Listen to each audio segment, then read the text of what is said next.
Many parents say this out loud, and late at night, after a long day, they wonder quietly, why does raising my son feel so hard sometimes? They love him deeply, they are doing their best, yet they feel exhausted, confused, or worried that they are missing something. If that thought has ever crossed your mind, take a deep breath. You are not alone, and you are not doing anything wrong. Scientifically speaking, raising a boy can often feel more challenging than raising a girl, not because boys are bad or difficult, but because their brains and bodies develop differently from the very beginning. These differences are real, biological, and well studied, and once we understand them, parenting becomes calmer, kinder, and much more effective. Before birth, male and female brains already begin to grow in slightly different ways. Boys are exposed to higher levels of testosterone in the womb, which affects how their brains wire themselves. This doesn't make boys less intelligent or less emotional, but it does mean their brains mature more slowly in certain areas, especially the parts responsible for impulse control, emotional regulation, and communication. Simply put, many boys take longer to learn how to pause, express feelings with words, and manage strong emotions. This is why, in early childhood, boys are often more physically active, more impulsive, and more likely to act out feelings through movement rather than speech. A young boy who hits, throws, climbs, or shouts is often not being naughty. His brain is still learning how to slow down, how to name feelings, and how to cope with frustration. Pediatric doctors explain that this slower emotional maturity is normal and expected in many boys, and it does not mean something is wrong. Girls, on average, tend to develop language skills earlier and often receive more social encouragement to talk about emotions. Because of this, girls may appear easier to guide emotionally at younger ages. This difference can make parents feel like they are constantly correcting their sons while their daughters seem more cooperative. But what is really happening is a difference in timing, not a difference in value or potential. Another reason raising boys can feel harder is how society responds to them. Boys are often told, directly or indirectly, to be strong, don't cry, or toughen up. Even loving adults sometimes do this without realizing it. When a boy learns that showing sadness or fear is not acceptable, those feelings don't disappear. They come out later as anger, silence, or risky behavior. Science shows that boys feel emotions just as deeply as girls, but they are often given fewer tools to express them safely.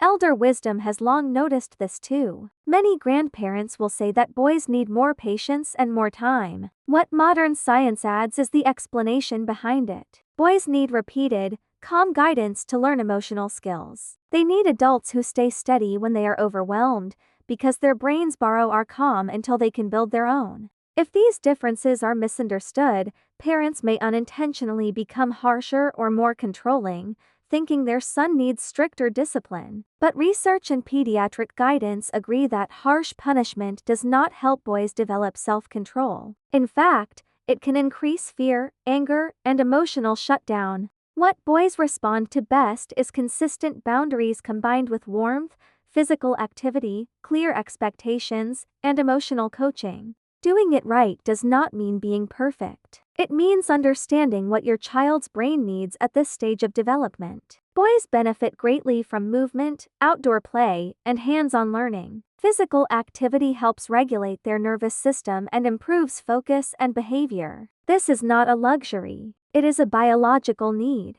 Boys also need help naming emotions. When a child is upset, instead of only correcting behavior, gently name what you see. You might say, "I see you're very frustrated," or "that felt unfair to you."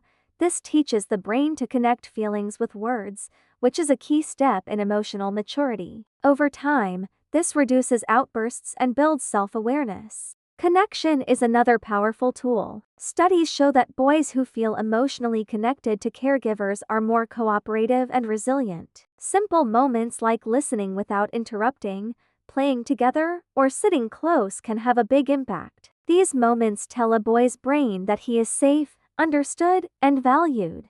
It's also important to remember that every child is different. Some boys are quiet and sensitive. Some girls are highly active and impulsive. Biology explains patterns, not rules. Pediatric and WHO-aligned guidance always reminds parents to look at the individual child, not just the label. Raising a boy is not about controlling energy, but guiding it. It's not about suppressing emotion, but teaching expression. And it's not about fixing something broken, because nothing is broken. Boys are developing exactly as nature designed them to, just on a different timeline. If your son feels intense, loud, emotional, or exhausting at times, it does not mean you are failing. It means his brain is growing. With patience, understanding, and gentle guidance, that same intensity often becomes creativity, empathy, leadership, and strength later in life. So if today felt hard, let this be your reminder. You are not behind. Your child is not a problem. You are walking a path that many parents walk, even if they don't always talk about it. Keep learning,